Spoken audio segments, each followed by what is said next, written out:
We have learned in lower classes how to draw images formed by a plane mirror. What we have done? We have drawn a straight line through the edge of the mirror, and we have shown the coated surface like this. There, for the incident ray, we have taken one point as the point of incidence. We have drawn a normal perpendicular at this point, and then by equating this angle of incidence, another angle we have drawn this side to get the ray of reflection. This was the principle. The same principle we can apply here in case of a spherical mirror. If this be the shape of the spherical mirror, curved, then one problem may arise. Suppose a ray is incident at this point. Now how shall we draw normal at this point? Normal means the perpendicular at this point. If we use the set square, or if we use the protector, whatever we use, we need another straight line through this point, so that we can draw a straight line, the perpendicular, by using this set square or by this protector. But where is this straight line? We don't have any straight line on this curved surface. This is a curved surface, so this is that is a big problem to draw one 90 degree at this point. To solve this problem, we need to learn one thing that I am going to discuss now. So to get the perpendicular on this curved surface, you need a plane on this surface, a plane. If you have a plane, then you can draw a perpendicular on it. The direction of the plane may be any, this or that, any 360 degree I can rotate it to get the plane. But how shall we draw a plane on a two-dimensional object? This is a two-dimensional figure. How can I draw a plane here? What we do?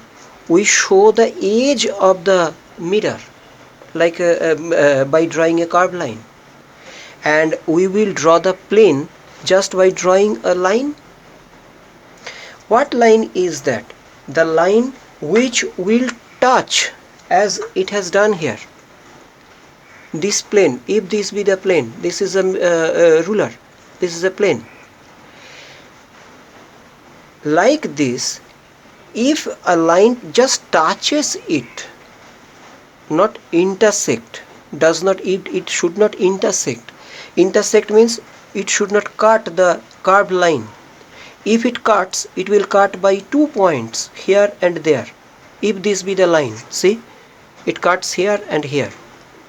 But one line which will just touch it at a point like this, will just touch at a point. So we can draw such line.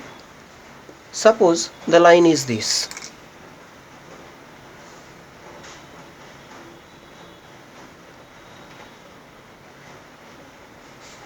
Which just touches this curve at this point. This line is called tangent. So we can draw a tangent to draw the perpendicular on it, to get the normal at the point of incidence. So at the point of incidence, we will draw a tangent. The next point we need to remember is the point at which the straight line touches a curve is called point of tangency. I have drawn here a part of a circle, and I have drawn 3 tangents at 3 different points of tangency. If you draw a perpendicular at the point of tangent C, it always passes to the center of the circle. What is this? A line joining the center of the circle and a point on the circumference is the radius. So we can say the radius and the tangent at any point on the circumference of a circle are mutually perpendicular. They are perpendicular to each other. At every point, wherever you draw a tangent on the circumference, you will find that radius and tangents are mutually perpendicular. This can be proved mathematically, so that is different thing. But we have to remember this concept. We will apply this concept to draw a complete ray diagram for images obtained by curved mirror, spherical mirror rather. Here we need the normal at the point of incidence. That is, at that point we can draw a tangent and the normal. Without drawing a normal, how can we obtain the angle of incidence and the angle of reflection? Without obtaining angle of reflection, we cannot obtain the ray of reflection also. Now let us learn how can we apply the laws of reflection in case of a spherical mirror. So we have learned that if a ray is incident on the curved surface on the of the spherical mirror, what we will do, a plane is possible in any direction as I have shown little earlier. What we will do is we will draw the radius of curvature from its center of curvature. Only the radius of curvature is the normal. So we will calculate the angle between that radius of curvature, means the normal, and the ray of incidence. Let's draw. We have two mirrors, concave mirror and convex mirror. We have incident ray on the concave mirror. Let us first discuss the concave mirror. At this point of incidence, we have to draw the radius of curvature. Let's this be the center of curvature. So simply we will draw the radius of curvature. That will be the normal. Here CA is the radius of curvature and that is the normal at the point of incidence. Already we have learned. Here CN is the normal at the point of incidence. We will measure this angle. This is the angle of incidence. If the name of the incident ray here is say DA and here it is suppose TB. TB is the ray of incidence. Here DA is the ray of incidence. So we will measure this angle by a protector. By placing the protector like this, we will measure, and we will measure the same angle on the opposite side, this side. That will be the direction of the reflected ray. Here also we will place the protector here. We will measure. So its opposite side will be the ray of reflection. Same angle we will draw.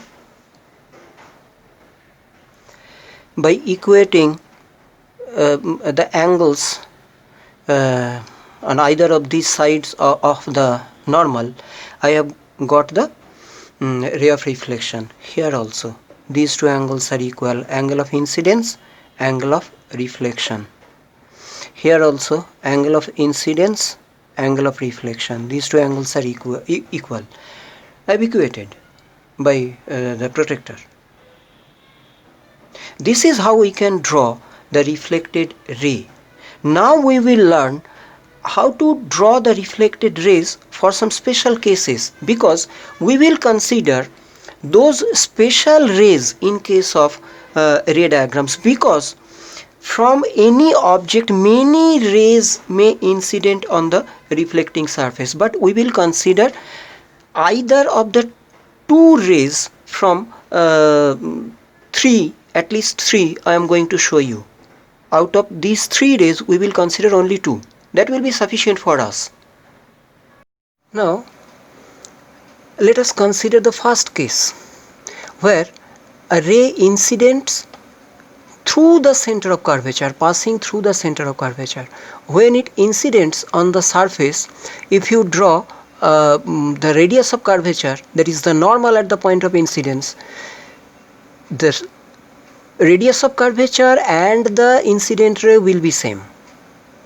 Therefore, the ray is falling on the mirror along the normal, so its reflection will be along the normal. Here also a ray tends to pass through the center of curvature, will be reflected through the same path as it incidents. Now case 2, where a ray is parallel to the principal axis.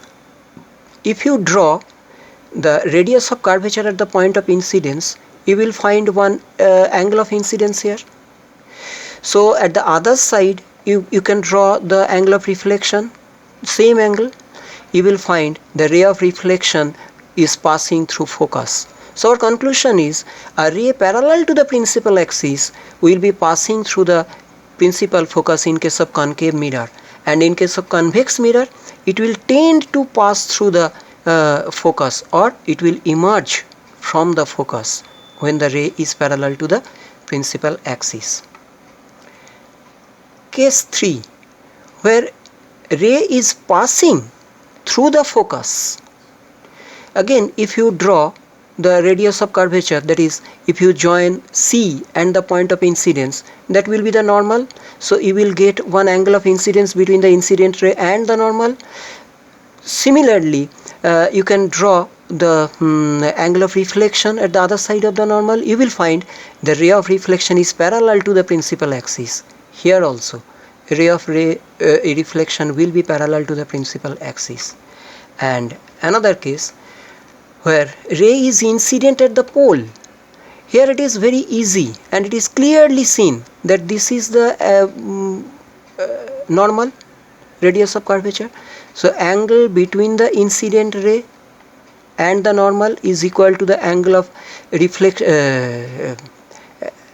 angle between the normal and the ray of reflection other side. So it is clearly seen. Here also it is clearly seen. Very easy. This is very easy to understand. So we have learned all these 4 cases where by which, on the basis of which we can draw the ray diagram when objects will be placed at different places in front of the mirror, and how we can also, we will learn how we can obtain the images, and where we will obtain the images, what will be the nature of the images. So we have to remember all these 4 cases.